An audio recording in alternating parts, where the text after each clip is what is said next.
नमस्कार YouTube family. आज आपण नवीन पदार्थ काहीतरी शिकणार आहे बनवायला. बोलतात ना तानभूक लाडू, काय ते तानभूक लाडू, तसा एक प्रकार आहे.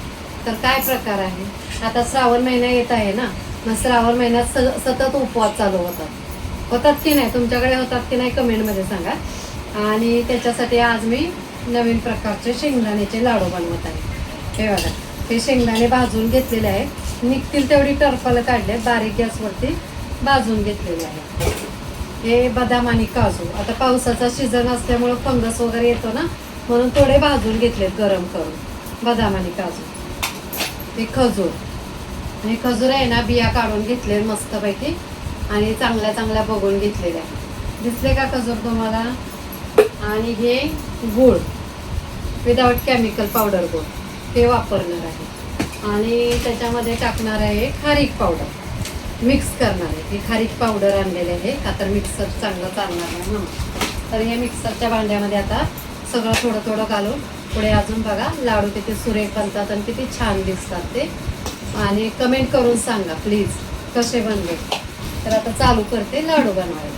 फक्त बिना केलं चालू तर बिना गॅसचं फक्त शेंगदाणा भाजून घ्यायचं हे, आणि मिक्सरवरती बारीक करून ते लाडू बनवायचे. असं करायचं. पुढे बघा, चालू केला. तर अशा प्रकारचे हे शेंगदाणा लाडू, शेंगदाणा, बदाम, काजू, गूळ, खजूर पावडर आणि खजूर, असे हे उपवासाचे लाडू. हे छोटे छोटे बनले ना तर खूप दिवस पण राहतात. शेंगदाणे चांगले खरपूस भाजलेले आहेत ना, म्हणून असे पौष्टिक लाडू. मुलांना सकाळी टिफिनला जर आपल्याला द्यायचं असेल, ते काय खात नसतील भाजी वगैरे, तर त्याच्याबरोबर एक लाडू दिला ना तरी चांगला लागतो. गणेश सांग कसा झालाय? पहिला लाडू माझ्या गणपती बाप्पासाठी. छान आहे, मस्त टेस्टी.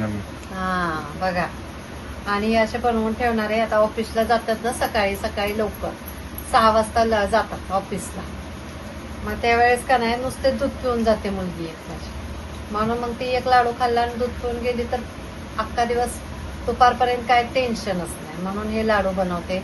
आणि आता श्रावण महिना आहे ना, त्याच्यासाठी. कसं हे मी लाडू बनवलेले आहेत, पौष्टिक लाडू. कसे लाडू? पौष्टिक. तुम्ही पण सर्वांनी बनवा आणि मस्त खावा आणि कॅल्शियम अंगातलं वाढवा.